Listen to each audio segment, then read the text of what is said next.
Good evening, everyone. On behalf of Baptist Health and the Social Responsibility Department and our Pride Employee Resource Group, I would like to thank everyone for joining us this evening. Our guiding mission at Baptist Health is to continue the healing ministry of Christ by providing accessible, quality healthcare services at a reasonable cost in an atmosphere that fosters respect and compassion. This mission is achieved through our four key values: community advocacy, respect, excellence, and stewardship. Through the core value of community advocacy, we seek to promote the health of the community and individuals in need through responsible action and charitable service. Our moderator this evening is Jackie Bevel. Jackie worked 21 years in our city's state attorney's office as the executive assistant and paralegal to Harry Shorstein, ending as an office and staff administrator under Angela Corey. Currently, she serves as the executive assistant and paralegal to Patty Dodson, chief of staff and general counsel for K9 for Warriors. She has volunteered throughout our community with various nonprofit organizations whose focus has been primarily working with youth who are in challenging environments. Ladies and gentlemen, Jackie Bevel. Hello, everyone, and thank you so much, as Lynn has also stated, for joining us for our panel discussion. Our discussion is on the LGBT community and depression. This is a very important topic for us to discuss as a community because mental health issues such as depression or self-harm could affect any of us, but they're more common in the LGBT plus community. It is oftentimes rooted in discrimination, victimization, but depression in the LGBT community can also be linked to the LGBT people's experience of discrimination, homophobia, transphobia, bullying, social isolation, or rejection simply because of their sexuality. It might not be easy, but getting help with issues you're struggling to deal with on your own is one of the most important things that you can do for yourself. I know personally because I'm the mother of a gay man. My son, Gary, he's 40 years old. I knew when he was 6 years old. I used to read to him every night, and this particular night he was very active.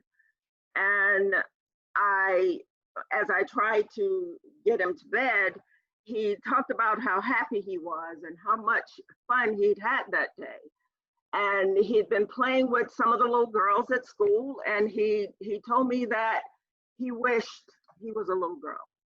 He said, and I asked him why, and he said he just liked the things that girls like. And I knew what that meant. He didn't know what that meant, but I did. And there were many other things going on in both of our lives at that time. He and me and his father had just separated and were getting a divorce, and it was that and a whole lot of other things that I was dealing with, and I shut it out. I shut it out, and I didn't have anyone to talk to about it. I kept it closed in, and it was a secret that I carried for years. And I carried that secret and the guilt because I never forgot it. I never forgot he made that statement, but I carried the secret and the guilt that I wasn't doing anything. There wasn't an internet back at that time. That was 34 years ago. There wasn't an internet. There wasn't anyone that I knew that I could go to. I had never heard of PFLAG. And in the Black community, the church is somewhat the pillar of the community. Everybody pretty much, especially in my family, gathered their beliefs from the church, and that was something that was repeatedly stated, that was a sin or not something that was favorable, and I didn't have anybody that I could go to. And you know, from the animal kingdom to us as individuals, we have an inherent reaction to fear or threat. We want to run. But when it comes to our children, it changes. You know, we want to run to our children. We want to protect our children. And I wanted to protect my son. I just did not know how. And I blamed myself a lot for nothing being done, but I did not know what to do. I was a tenacious parent for him in every other aspect. I was a staunch advocate for him, you know, when it came to school, or if he felt he was being wronged somewhere or anything. I was, you know, that parent that showed up. But for this one issue, I couldn't help him. I couldn't help him. I didn't know how to help him. And when he was 10 years old, he told me that he thought he liked boys, and I did get him to counseling a couple of times, but we stopped that. And there was still the issue of how do I get my son help? And he ended up helping himself, because I couldn't, and I blamed myself for a lot of years. And as we discussed it one time, he told me that the one thing I could do that would help him, I did. And that was to tell him that I loved him. I told him I loved him every day. And I told him that he was special. I told him, many people may tell you you're not, but you're very special. And he told me that was the thing he leaned on, and that had he not heard that and believed it, he probably would be dead today. So that went a long way in helping me, but I still felt, I felt for a long time that there was more that I could do. But that's what we're here to talk about today, what it is that we can do for our young ones, and for those that we know, our friends, our associates, our colleagues, everybody that we know. That's what we're here to discuss, depression in the LGBT community. I will introduce now our panel. We have Jessica Lanier. She's a licensed mental health counselor for Baptist Health. Ashton Merritt, he's a person with life experience. And Raven Winehouse, she's a person with lived experience. And Maggie, her name for you officially is Margaret, but we call her Maggie Mahaney. She's a behavioral health care coordinator for Baptist Health. So we will begin our questions. In 2014, a study found that LGBT people who lived in communities with more stigmatizing type attitudes about their sexual orientation die an average of 12 years earlier than LGBT people in communities that are least prejudiced. Raven or Ashton, or Raven and Ashton, how has your sexual orientation affected relationships with families, with friends, colleagues, etc.? And have you felt that you needed to keep it a secret? Hello, my name is Raven Winehouse. I'm a trans woman.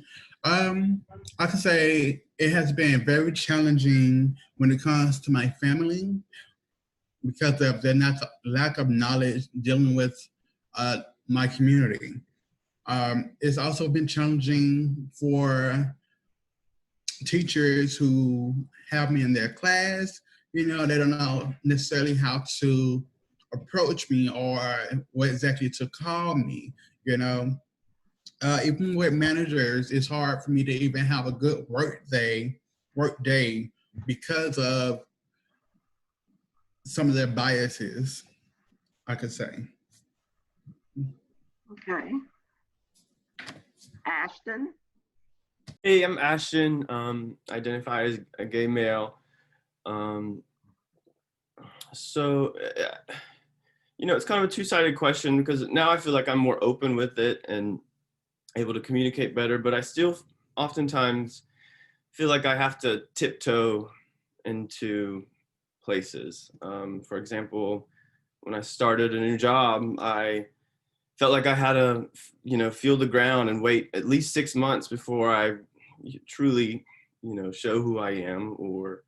And I don't know. I guess it's just a habit I've had since childhood. But that it just definitely affects how much I'm willing to open up to them. And sometimes I lie or I just don't answer questions straightforward, or you just try to dodge the bullet. And when you do lie or when you do hide it, it does affect you. It's hard to explain, but it just bothers you a little bit deep down that you have to, change who you are to kind of try and fit in. Okay. One of the things that I knew, well, I didn't know that my son told me was that he was an overachiever. Well, I knew all his life that he was an overachiever, but he said that he was an overachiever because that was his way of coping. It was something that he used as an acceptable way to withdraw, where people wouldn't think that that was what he was doing. Raven and Ashton, I didn't ask you to do this originally, but when you get ready to talk this time, kind of introduce yourself, tell us a little bit about yourself, and tell us what were some of the things that you used as a coping mechanism.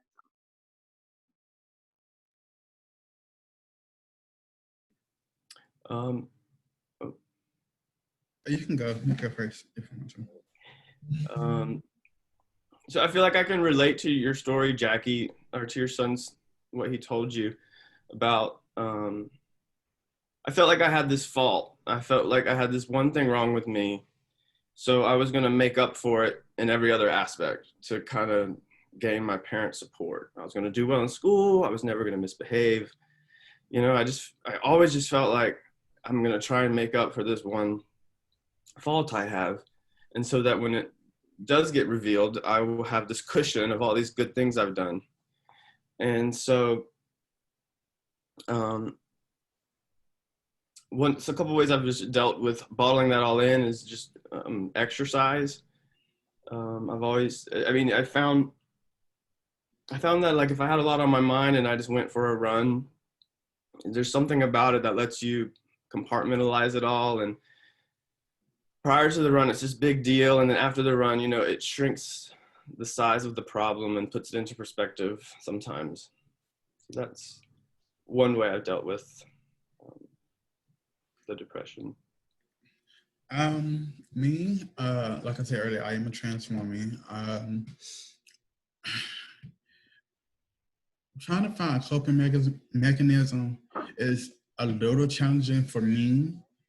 I know that I like to put myself on a pedestal. Like, I blow my pictures up. I put all my awards up that are on game from doing panels, speeches, even like concerts and events that make me feel good about myself, and I have to reflect on that to know that there's something greater that's coming, you know? So, Yeah, yeah.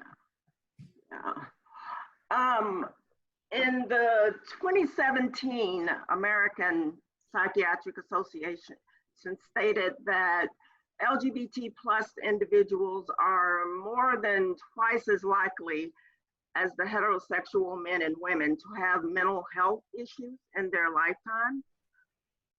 Raven and Ashton, what do you wish you knew about mental health before the onset of your depression? I wish that I would have known about therapy way long before anything really set into my mind with my emotions like depression. Since I really didn't have nobody to talk to growing up, and I really didn't have a support system growing up, I was kind of left alone and abandoned constantly. And I had to keep everything in. And to this day, I still feel like I have to keep everything in because a lot of people don't understand what I go through or what I feel exactly, you know? Yeah. Ashton? Gosh, what do I wish I knew prior? So I guess I want to start a little earlier with this. I remember growing up, this is prior to coming out, but knowing I was gay on the inside, my mom would always say things like, depression runs in the family, it runs in the family. And I would just be like, why are you telling me that? Like, no, I'm not depressed. Like, no, no, it doesn't. I'm fine, you know? And she would just always say that, and it would really irk me. And so then I really knew that I was depressed after I first came out, and it was the tumultuous relationship with my parents for a while. And I wish, and I felt like my old mechanisms weren't working, and I wish that there was a straight path to the access of counseling for specifically like LGBTQ and gay communities to help. So knowing like how to get guided to a counselor like that would have been really nice. Yeah. Jessica, with the coping question that they answered, what are some healthy and unhealthy coping mechanisms people may use who have depression? Hi, thank you guys so much for inviting me to join today. I'm excited to be a part of this panel and a part of this discussion to raise awareness. And like both of you just tapped into, it's a passion of mine to kind of advocate for awareness in our community, how to get connected to counseling services, and bringing some insight and awareness to different ways to cope with the ways that we're feeling and the thoughts that we're having. And so you asked about, various coping skills. And unfortunately, sometimes when people are feeling depressed and uncomfortable, they may turn to unhealthy ways to deal with those thoughts and those feelings. And some of the ways that people may cope in unhealthy ways could be being avoidant, trying to deny how they're feeling, not wanting to confront it, isolating and withdrawing themselves from others, turning to drugs and alcohol to self-medicate as a way to deal with their uncomfortable thoughts and feelings. Also overeating or oversleeping, catastrophizing, making their situation bigger in their mind than what it really is. Unfortunately, some people even run away as a way to escape or try to, again, avoid those thoughts and feelings. And so getting connected to a support system, getting connected to mental health services is so critical and so important so that an individual can learn those healthy coping mechanisms. I think, Ashton, you touched upon exercise. So having a healthy diet, being mindful of what you're putting in your body, is it full of vitamins and nutrients, so that when you're not having a good day and you're feeling off, you at least have the proper nutrition outlets with exercise, maybe making sure that you're well rested and you've had enough sleep so that you can cope with those negative emotions you may be experiencing. So like I said, healthy diet, proper sleep, exercise, having social connection, and really trying to train yourself to have positive self-talk and having a positive inner dialogue with yourself. Picking up a hobby, learning relaxation techniques. Obviously, I could go on and on, but just wanting to at least put some of those healthy coping mechanisms and strategies out there for individuals that may be currently struggling with depression as we speak today. So I'm sorry, I do have something to say. As a child, well, as a teenager, growing up, when I was a teenager, when I was feeling depressed and I tried to talk to someone, especially like an adult figure who I trusted, and they told me that that I wasn't depressed. Like, how would somebody challenge that though? You know, especially being a teenager, you really can't really challenge authority figures that you're taught, but they can't tell you necessarily how you're feeling, which make it worse. You know, make you seek down deeper into depression by telling me that I'm not depressed when I'm literally coming to you as a teenager to try to get comfort, and you telling me I don't feel the way I feel. How would you what would be some advice you would give a teenager, that's facing that? So I think you're bringing up an excellent point. It takes so much courage to approach an adult and to be vulnerable and share what you're thinking and what you're feeling. And when you're met with resistance or negativity, or somebody's minimizing your experience, that could cause someone to spiral further down and to shut down and want to withdraw. But I always tell, the people I work with, the patients I work with, it's so important not just to have one identified trusted adult in your life, but try to have three. Try to have three people that you feel like you could turn to that would give you good advice, that would support you and encourage you.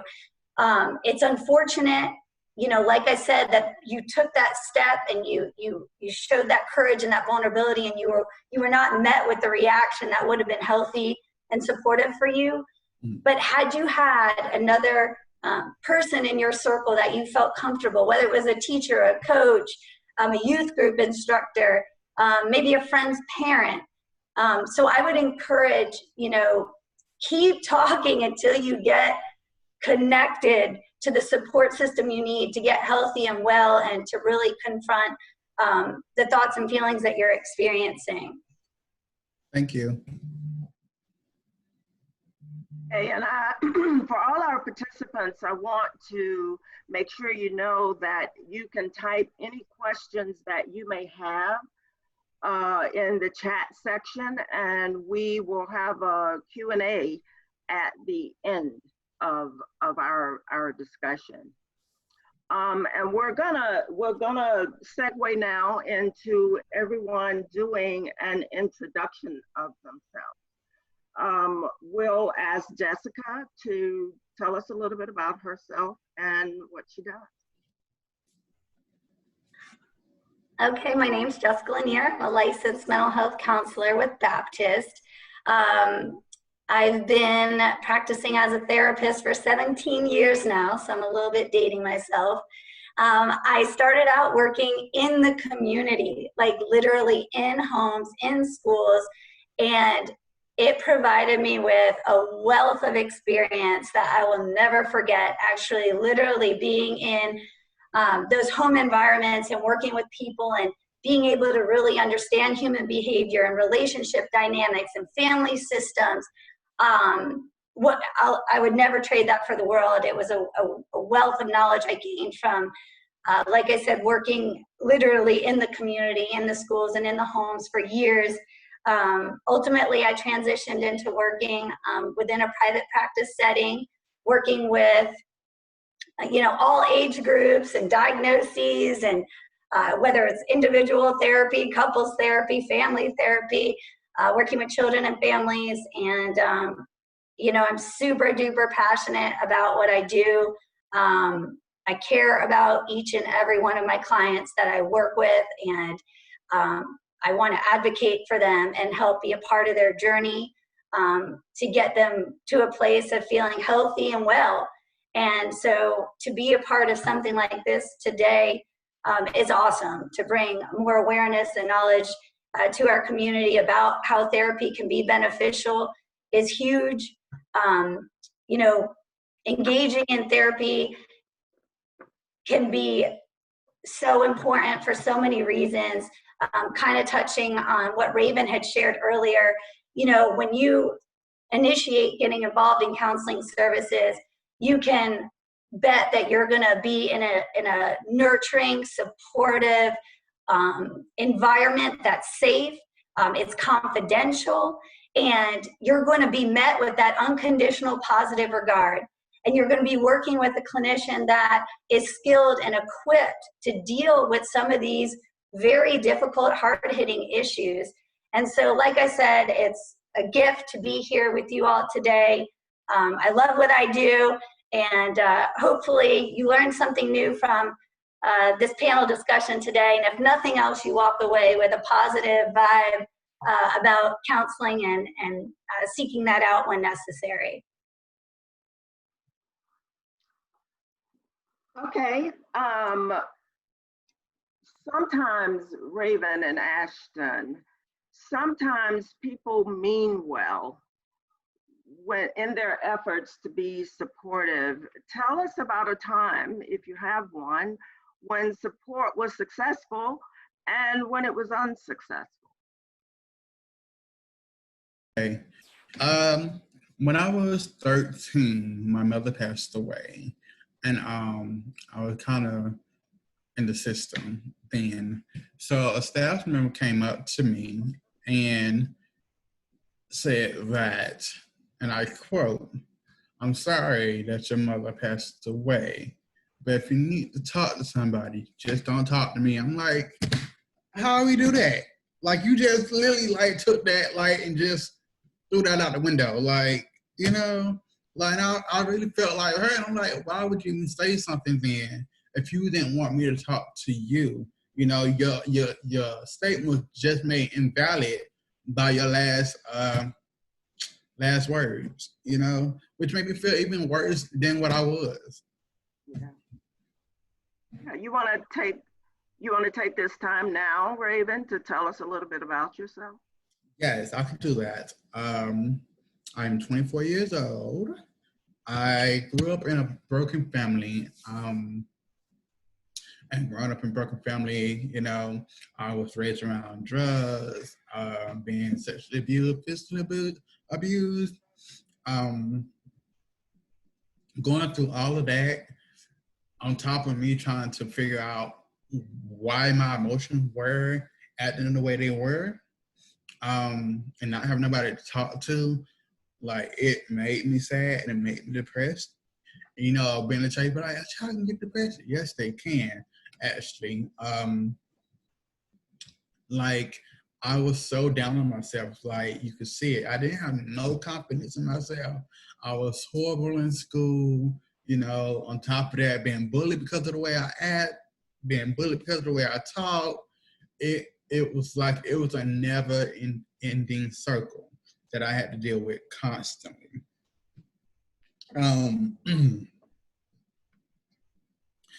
So my family did not understand me, you know, and even when I tried to talk about it, even though I didn't know what being trans meant until I got older, even though I tried to talk to them about it as a child, you know, they look at me like I was crazy, like, oh, it's a phase, or, you know, you'll grow out of it or something. And I'm like, that's all y'all got for me? Like, y'all don't have no other support or no other advice, positive advice that I can have, you know? Like, I don't know, just putting me down like that, though, it's like, you're not listening. You're not listening. And they always try to silence me. They always try to silence me, you know, and I came to terms with who I was when I was 9. You know, I figured out, you know, what I liked and what I wanted to be, but I couldn't be who I wanted to be because my family did not accept me for that. You know, I was abused because of that, and they wanted me to lock it away, which I had to lock it away until I was older, which is sad, you know, because I never really was able to grow emotionally, physically, and mentally into the person I wanted to be until I was already an adult. And I'm still trying to play catch up because of that. You know, I officially started transitioning when I was 19. And I'm like, I had all my years, well, all my past teenage years, you know, to confidently grow into it. And now I'm like trying to build myself up as an adult when it could have been all avoided, you know, had a better outlook as a teenager. So, yeah, that's me. Okay. Ashton, do you have any examples for when support was successful or when it was unsuccessful? And you can use this time to tell us about yourself too. Yeah, I'll answer that question kind of in the middle. I'm Ashton Meredith. I'm 27 years old. I live locally here in Jacksonville, where I was born and raised. I grew up in kind of I feel like a normal family. It's just, you know, flatlined across. I had a good mom and dad. My dad was retired military. I grew up in a kind of a strict Mormon family. Went to church every Sunday, and I think it was like through church that I learned that like homosexuality was a sin. And as a kid growing up, you know, I just kind of kept that as a nugget in my head, like, okay, you know, probably shouldn't talk about that. And then I remember there was this one, I call these like mini experiences that led to me holding it all in. I also remember one time I mentioned something about, I remember where we were exactly on the road, Ramona and Crystal Springs. And I said something about this gay actor. And my mom just, she didn't say it in a rude way. She just jokingly said, oh, your dad would kill you if you were gay. And I was like, I'm never going to come out. You know, I'm never going to say this. So I just kept it in, bottled it up. And so finally, senior year of high school, I was like super active, did well in school. I was like always trying to kind of make up for my fault. I felt like, you know, if I do well here to make up for this. Well, my mom actually found out because my phone connected to her car, and while she drove up. And so she came in with these 20 questions. And anyway, long story short, I came out to her and she sat down and she was just like, do you want to change? And I was just like, yes, because I knew what she wanted to hear. But I knew I didn't want to. I knew who I was, and I knew I've been praying for the last 10 years for this to go away. And I kind of realized, you know, it's not about it going away. It's about having a good life with it. And, you know, you can still fulfill the Christ of ministry and be gay. But that started counseling, and we went to the first counselor, and she pulled out the McKinsey scale, 1 through 6. I might be saying it wrong, but I was like, I'm a 6. And she kind of just closed the book, and I was like, I don't want to change either. And she went and got my mom and said, y'all are going to need to find another counselor. So my mom found another one that wasn't of the Mormon church, and he was a Christian, and he helped with changing if he wanted to. And his first question was, do you want to? You know, my mom's not in there. And I go, no. And then this is where he was successful in helping me. He says, okay, then we're going to focus on how to build barriers with your mother, how to separate this so that y'all can have a healthy relationship. And, you know, through this time, I'm like going through depression, and you know, I always denied it, but it was definitely there underneath, kind of just seeking its way into every little thing. So then I was off to college, and I found a new counselor there who really helped me. And I would just go to her intermittently as kind of needed, because sometimes, you know, life goes in waves, and I would use her on the down waves. She was really helpful for that. And yeah, that's kind of my story for that. Thank you.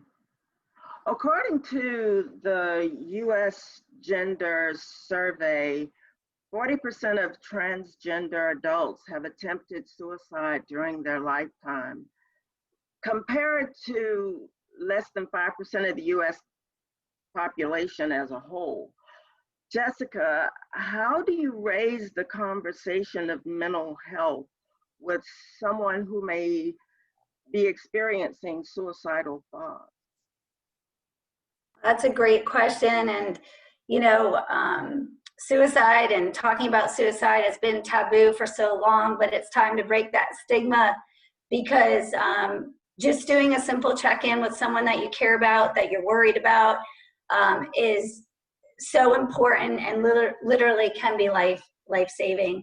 I would, share that there are some warning signs that we've been able to identify as precursors to if someone is thinking about suicide or is currently experiencing any type of suicidal ideation.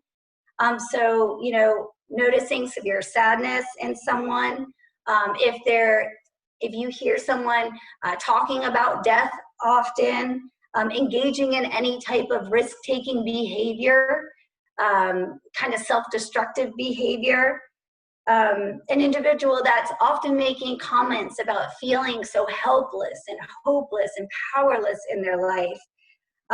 If you hear of someone that's like starting to put their affairs in order, maybe even making the statement, "It would be better if I weren't here," or even getting to a point where they're openly talking about suicide. So those are some warning signs that someone may be thinking about suicide or actively suicidal. And if you have any contact with someone like that, or for yourself, if you're experiencing any of those warning signs, you absolutely want to seek professional help. All of our situations and circumstances, can be temporary, and you can learn different skills and ways to push through any challenging situation. And so connecting to therapy, connecting to psychiatry, for medication management, if that's appropriate for your situation, is critical. So hopefully just being aware of some of those warning signs will be helpful in a situation like that. Raven, have you had suicidal ideation thoughts as a transgender woman? And if so, what helped you through it? What did you do to keep safe, and what helped you persevere? Okay. A lot of my depression comes from, I guess, employment, and some relationships. I could say just recently, maybe earlier this year, I had felt suicidal. I felt lonely. I felt out of place. I didn't have nobody to talk to at the moment, and I just felt like the world was just crashing in on me.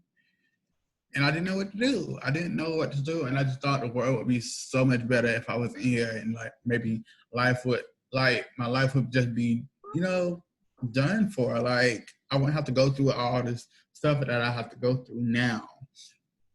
I honestly, I don't know how I got out of it, probably with the grace of God, but it took a miracle to get me seeing straight.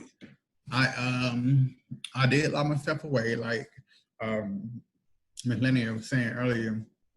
I did self-isolate because I didn't feel like I could talk to anybody, and I didn't think anybody could understand what I was going through or who had good advice, evidenced by what I done tried in the past and how I got negative feedback. Honestly, I don't know, something told me to just get up. It was like that little voice in the back of my head. It was so tiny. It told me to get up and I needed to go outside. That's what I did. Even though I resisted, it was such a magnetic pull that I got up and went outside. And I think like the air, it circulated around me, and it just made me feel like there's more to life than trying to, end it so soon. Okay. Okay. Thank you, Raven, for sharing that. Jessica, what are some reasons a person should seek counseling? What assessments or strategies do you use for people with suicidal ideations? So people can seek out counseling for many reasons. I know the focus today is depression. But whenever you're in a situation in your life where your thoughts and your feelings become too much for you to cope with, and it starts to impair your functioning in any aspect of your life, whether it's socially, within your relationships with your family and friends or your coworkers, emotionally, behaviorally, or impacting your academic performance or impairing your professional performance. So whenever you're in a situation where you feel like your thoughts and feelings are at a place where they're unmanageable, and you're noticing that deterioration and that breakdown in your functioning in any area of your life, it's important to seek out professional help and to engage in therapeutic services to learn those coping skills that we touched on earlier, and to gain insight into maybe some of those underlying issues that are contributing to the depression or the anxiety, to work through trauma that you may have endured at some point in your life that is still presenting as problematic. Oftentimes in therapy, most of us will actively assess for suicide or suicidal ideation each session, because it's important to make sure that our patients are safe. In the event that we feel like they're not safe and they're at risk for harming themselves, then it's important to make those connections for them and to help them get admitted to an inpatient behavioral unit until they can stabilize. And I think oftentimes there's a negative association with, going to a hospital and admitting the way that you're feeling, but it truly is so important. And being in a safe environment, meeting with a doctor, being evaluated and being assessed in a safe environment until you stabilize is huge if someone is experiencing any type of suicidal thoughts or suicidal ideation, especially if they're thinking about how they would want to hurt themselves, and working on the details of that plan. That's kind of a red alert situation where you want to get somebody connected to being in that safe setting, a hospital setting, until they can stabilize. Okay, thank you, Jessica. Maggie, could you tell us a little bit about yourself? And as you're doing that, after you do that, what outside resources or organizations have been beneficial in helping LGBT plus depression and suicidal ideation? So my name's Maggie. I'm the outpatient case coordinator for Baptist Behavioral Health and Wolfson's Children's Behavioral Health. I work with both peds and adults. My background's a little bit like Jessica's. I started in community mental health, and I actually started on a crisis stabilization unit. So my mentor from the very beginning likes to explain it as I've seen some of the worst. Crisis clients kind of hold a little spot in my heart. They're pretty much the demographic that I prefer to work with. I'm currently registered as an intern with the state of Florida for therapy, and I'm actually in the process of transitioning back into Wolfson's to work with their pediatric inpatient unit, and I'm very excited about that. But this position right now, it's huge. It's a position where I like to call myself a little miracle worker. I try to find different resources, not only within the Baptist network or the Wolfson's network, but anybody from the outside network. Our clients and patients don't always have resources here, and we have to network with communities and network with other therapists and organizations so we can give them the best treatment. That can be anything from parent training, support groups, just anything surrounding different treatment modalities, and it's a lot. Obviously, working with Wolfson's outpatient, we refer a lot to Jasmine and PFLAG for obvious reasons. With COVID and everything, there's been a lot of barriers with insurance. There's been barriers with, I'm sure we're going to talk about this later, with social media platforms and stuff like that. But we do have a bunch of different resources listed on our website. If anybody ever needs to get a hold of that, that's at Baptist Jax. And you can search under the doctors and then go into behavioral health. And there's a list of different applications that you can download on your phone. There's different platforms for counseling, for insurance, or for non-insurance related platforms as well. A lot of the resources and organizations that we give out that we found beneficial, the Trevor Project, they have 3 different forms of communication that you can get online, on a computer, on a phone. You can text, you can chat, or you can just have a good old phone conversation with different clinicians. We also refer to the organization To Write Love on Her Arms. It's a nonprofit that supports hope and finding support for people that are struggling with depression, addiction, self-injury, and suicide. Kind of to piggyback off of what Jessica said earlier with negative coping skills and substance use. That's a good resource that we give out. The American Foundation for Suicide Prevention, they have that annual Out of the Darkness walk each year, which is great. There's a lot of support that's shown there, and there's a lot of different resources that really come out for individuals to get information on. And then the last 2 big ones are the National Suicide Prevention Hotline and the Crisis Text Line.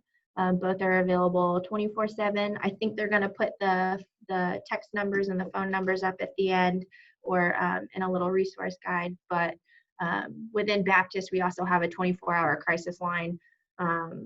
If you or a loved one or a friend are in crisis, you can always seek immediate help with us and give us a call at the 904-202-7900, or call 911 for immediate assistance. Okay, thank you, Maggie. Ashton, can you tell us what are some common misconceptions people have about depression in the LGBT plus community? One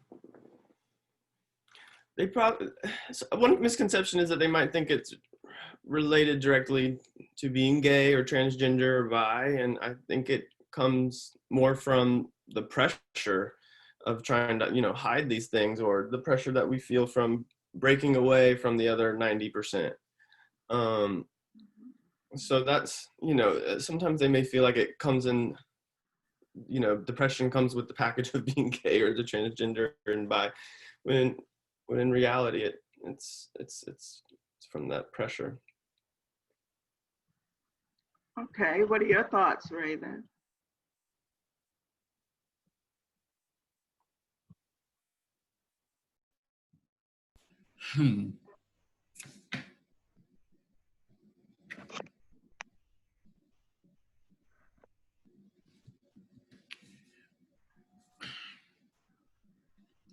Can you repeat the question? What are some common misconceptions people have about depression in the LGBTQ community? And if you don't have any thoughts on that, that's okay. Mhm. Okay.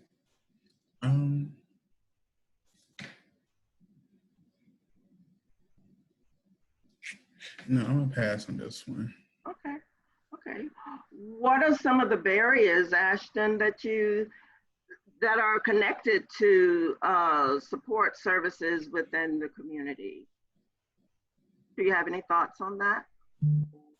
Yeah, and I hope I don't. One barrier that I ran into while I was in college was I would call for counseling services provided through the school. And let's say it was August, they would be like, okay, we can get you in October 3rd. And I'd be like, that's 5 weeks away. So is there anything this week, you know? I was blessed that my parents had insurance, and we'd get this list and just run down the list and call one that had a more recent appointment because I needed to talk to somebody. So that's one, and I understand that it's healthcare and you gotta have it be on the list, but that's one big barrier that I would run into a couple times where I just felt like, man, there has to be, like more like the primary, or if it's kind of something that needs to be seen today, they still have some slots available. Yeah. Okay. Have you run into any barriers, Raven? Yes. But I also landed with a few therapists, but some therapists just don't be knowing what to say with a certain situation. So I guess finding the right therapist to target the right situation that you're talking about, which has been a difficult thing for me. I done been through like 10 therapists already, and it's not even a joke. And I'm like, so is there anybody like that's gonna be able to help me target what I'm feeling exactly? Especially being trans and also having to deal with my emotional about being depressed. So yeah. Jessica, on the misconceptions that Ashton spoke about earlier, what are some ways do you think we can combat the misconceptions and communicate more effectively?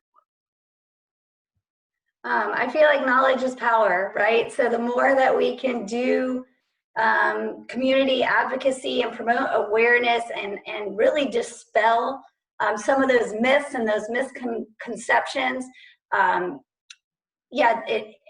more powerful that will be. And I think, it's both of you guys touched on two really important topics about, when you're in a challenging situation and you're seeking out counseling services and it's so difficult to take that first step to get connected, when you're met with, oh, I can get you in 5 weeks for an appointment, if somebody doesn't have insurance, you really do want to bridge that gap, look at what those community resources are where you live, get engaged in some type of support group to kind of bridge the gap if you're not in a situation where you have insurance and could seek out other providers. And also making sure that when you are calling in to make an appointment to set up therapeutic services or even psychiatric services, that you ask that important question. Can you please connect me with somebody that it specializes in whatever area it is that you're struggling with? Most organizations will have their providers, their therapists, and their psychologists and their psychiatrists fill out what areas of specialty they have, and then that way you can get connected with somebody that is going to be able to be helpful to you. Okay, we've all know, how isolation can kind of be not a good thing for anybody for a long period of time. And obviously COVID has affected everyone, and because of COVID, we've had to isolate a lot more. Is there an increased concern regarding depression due to the increased sense of isolation. And this is for Raven.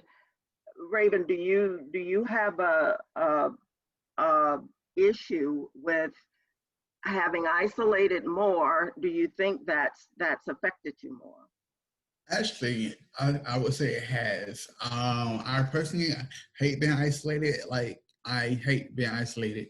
I can't even be in like a bedroom by myself because I feel like the walls are closing in on me. Well, not claustrophobic, but I just feel like that, and I just feel all my emotions, especially the negative ones, start beating me down, beating me down, beating me down. So I have to go to like an open room, like a living room, or even on the patio or something, just to get some air. Like, I cannot stand having to be away from everything, everyone. I can't do it. I think it puts much stress on it. It adds to the depression. I don't want to be by myself. I hate being by myself. Personally, I hate being by myself. And that's come from me being alone as a child. I can't do it. I have to be around somebody, or I'm just going to sit there and just feel more depressed as they go on, Okay, thank you, Raven. Ashton, do you have any thoughts on that? I just feel like, oh my gosh, yes, of course, this is making it a big. Yes, COVID's a big deal. It is isolating us. It is causing problems, and I can't agree more that it is. I think I just feel like we're so built to interact with each other. And it's probably one reason why this virus is going to keep spreading. It's because we can't not hang out with each other. It's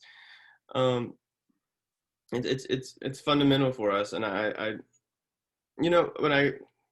when my parents found out, I don't know why this event's happened together, but I was watching like a Netflix series on like isolation prisons and just them being alone in that room, and how they would have behavioral issues and they would act out just to get in trouble, because that would be their interaction. And I remember writing that down because I would keep a little journal. I remember writing down, like, I cannot let myself be alone. I'm gonna have to branch out to my friends. And I guess I'm thankful that those two events occurred near each other, because that kind of helped me realize that I would need my friends. So to the question of, does COVID make a difference? Yes, it is causing a problem. Okay. And Jessica, with the isolation that we've all entered into, do you think there are cautions that we should have for young people relating to being isolated, and that would lean more to people using more social media and things like that? Do you think there's a concern there? Absolutely. Absolutely. With COVID and with, the practices being put in place with social distancing, and in the very beginning, in the onset, having quarantine for months before things started to loosen up a little bit within our community, people were trying to get creative in ways that they could still have social connection without being able to physically see other people. And of course, they were turning to their social media platforms more often. And what I have found, especially with the younger population that I work with, the teenagers, the adolescents, is, first of all, we already know that there's a correlation between social media and depression amongst teenagers, especially young girls. There's been lots of studies to show us that social media has actually caused a negative effect on their self-esteem and an increase in depression. Well, now we're in a situation where social media is the only way that people can connect. And so there is a lot of concern about that, as well as spending more time on the phones, on the internet, and on social media. You can sometimes get exposure to things that little kids should not be seeing, because as you know, with YouTube, you click on something and it could kind of be this gateway to some other things that they should not be watching or seeing or exposed to. So I would caution children and parents to be mindful of how much social media they're having. I would encourage, we have the benefit with these smartphones of FaceTiming. That would be a much more healthier way to connect with our friends and our family other than doing it through social media. So absolutely good question. Okay. Maggie, how is the health system managing the increased demand for in-person visits? Well, right now, the outpatient department for Baptist Behavioral Health, we're still seeing patients virtually. That's just to ensure the safety of our patients as well as our office staff and our physicians and providers. Kind of like everyone's been saying, it is a barrier. A lot of people want to be seen in person.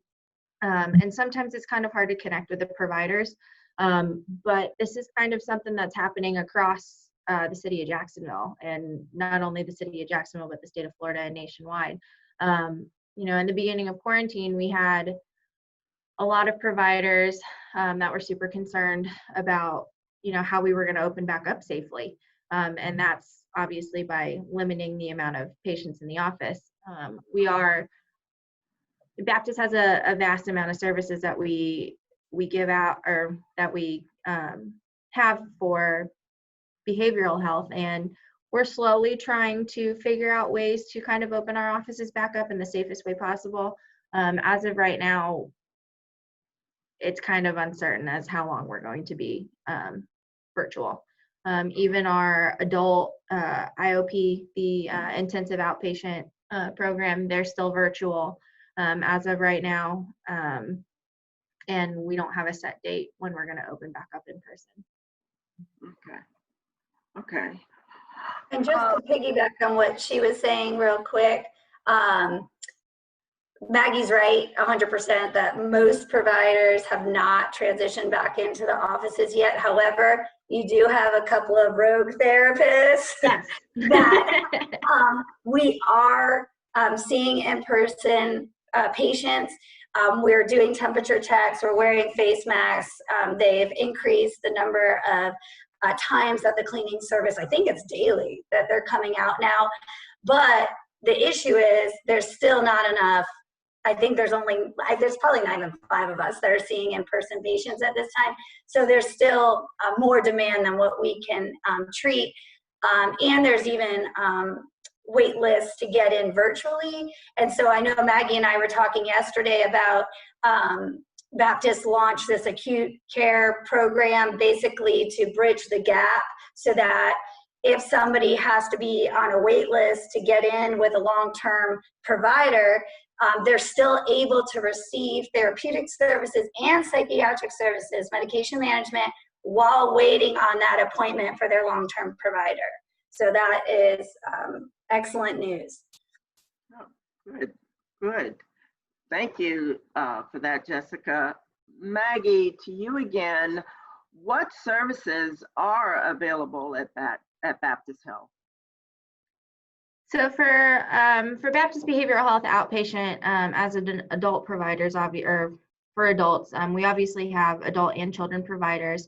That includes inpatient, outpatient services, hospital-based crisis stabilization, intensive outpatient programs for both adults and pediatrics, therapy, medication management, neuropsychological testing, geriatric services as well. I can tell you that the children's IOP PHP program will be opening back up in person as of October 5th. So there's a break. We have 18 different offices in the outpatient setting. We're continuing to grow. We're looking at different treatment modalities. We're just always growing. What are some steps someone would take to initiate counseling? So like Jessica was saying, we know the Jacksonville area, the state of Florida, it's really hard to get services started for new patients.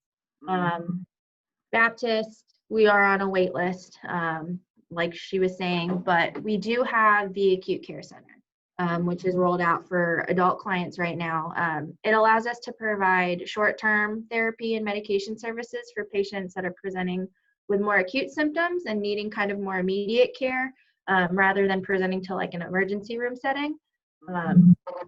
This allows us to provide psychiatric care. The patient would have to be scheduled with one of our long-term psychiatric providers, and then we would be able to treat them in the ACC, as we call it, by one of our nurse practitioners.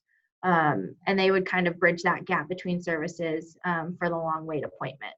Obviously, if a patient is a threat to themselves or others, or there's any safety concerns, they need to present to the emergency department. But the acute care center is a great way to bridge that gap between long wait times in between appointments or discharges from the hospital. The best way to kind of initiate that is to just call our outpatient new patient line, which is that 376-3800, select option 1.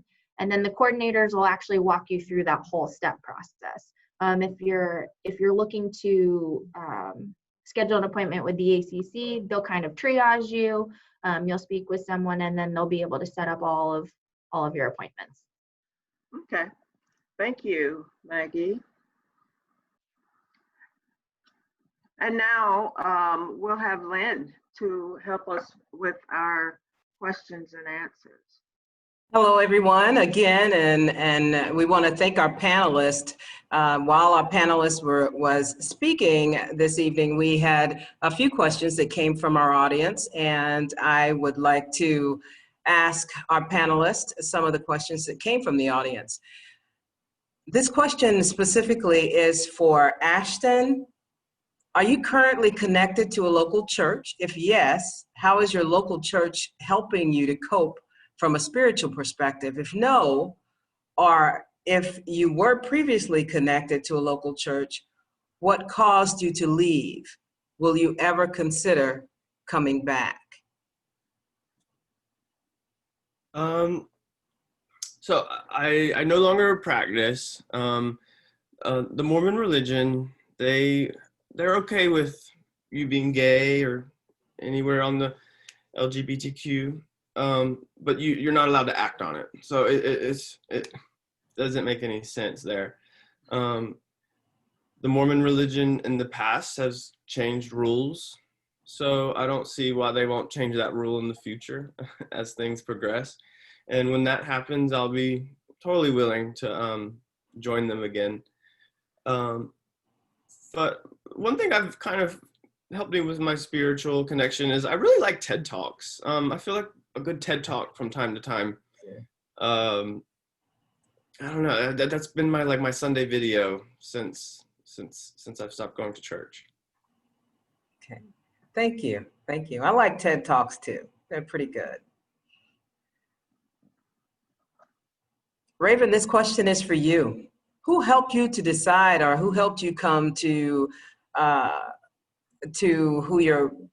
real sexuality? Who helped you?